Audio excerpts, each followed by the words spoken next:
Welcome to KRR kitchen. இன்றைக்கி நம்ம கிச்சனில் என்ன ரெசிபி பார்க்க போகிறோன்னா, நல்ல ஒரு அருமையான அல்வா ரெசிபி தான் பார்க்க போகிறோம். இந்த அல்வா பார்த்திங்கன்னா நம்ம வீட்டில் இருக்கக்கூடிய பொருட்களை வச்சு டக்குன்னு ஒரு 10 நிமிஷத்தில் செஞ்சிடலாம். மற்ற அல்வா மாதிரி இது வச்சு கிண்டிகிட்டே இருக்க வேண்டியதில்லை, ரொம்ப ஈஸியாக சுலபமாக செஞ்சிடலாம். அதே சமயம் பார்த்திங்கன்னா இந்த அல்வாவுக்கு நெய்யும் ரொம்ப தேவைப்படாது.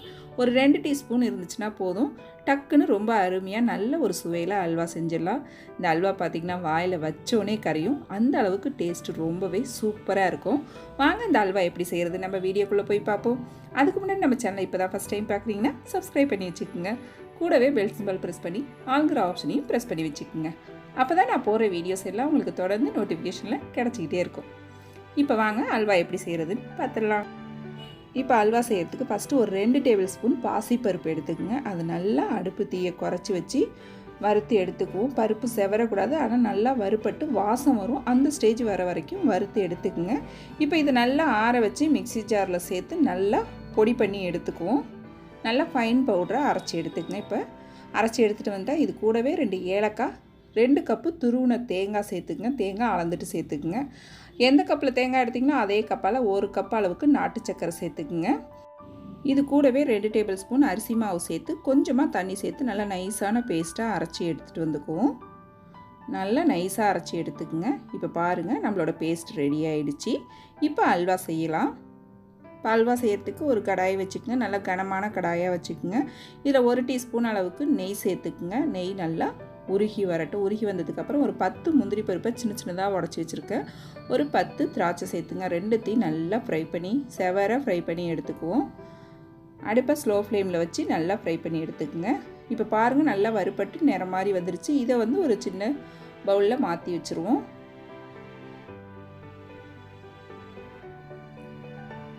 இப்போ வறுத்த முந்திரி பருப்பு திராட்சைலாம் ஒரு பவுலில் மாற்றிட்டேன். இப்போ அதே நெய்யில் நம்ம அரைச்சி வச்சுருக்க பேஸ்ட்டை சேர்த்துக்குவோம். நல்லா சேர்த்துட்டு கொஞ்சமாக நம்ம மிக்ஸி ஜார் கழுவி தண்ணி சேர்த்துக்குங்க. அடுப்பை ஸ்லோ ஃப்ளேமில் வச்சுக்குங்க.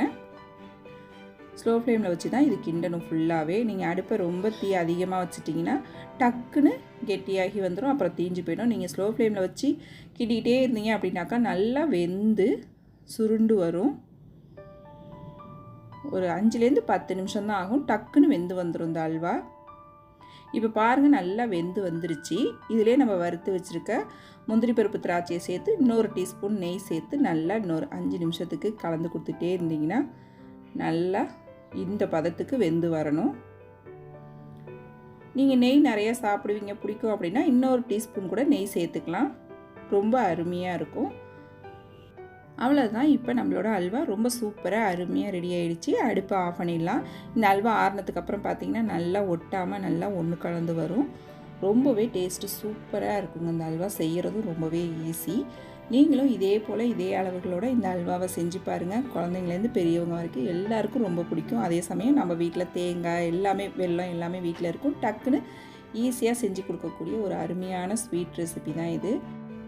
மற்ற அல்வாலாம் பார்த்திங்கன்னா மணிக்கணக்காக வச்சு நம்ம கிண்டிக்கிட்டே இருக்கணும். அந்த நெய் பிரிஞ்சு வர வரைக்கும் சுண்டுறதுக்கு அளவுக்கு நெய்யை ஊற்றி கிண்டிகிட்டே இருக்கணும். ஆனால் இந்த அல்வா பார்த்திங்கன்னா அது போல் கிண்ட வேண்டியில் நல்லா ஒரு 10 நிமிஷத்துக்குள்ளே நல்லா வெந்து சூப்பராக ரெடியாகி வந்துடும். ரொம்ப ஈஸியான ரெசிபி. அதே சமயம் வாயில் வச்சோனே கரையும், அந்தளவுக்கு ரொம்ப சாஃப்டாகவும் டேஸ்ட்டாகவும் இருக்கும்.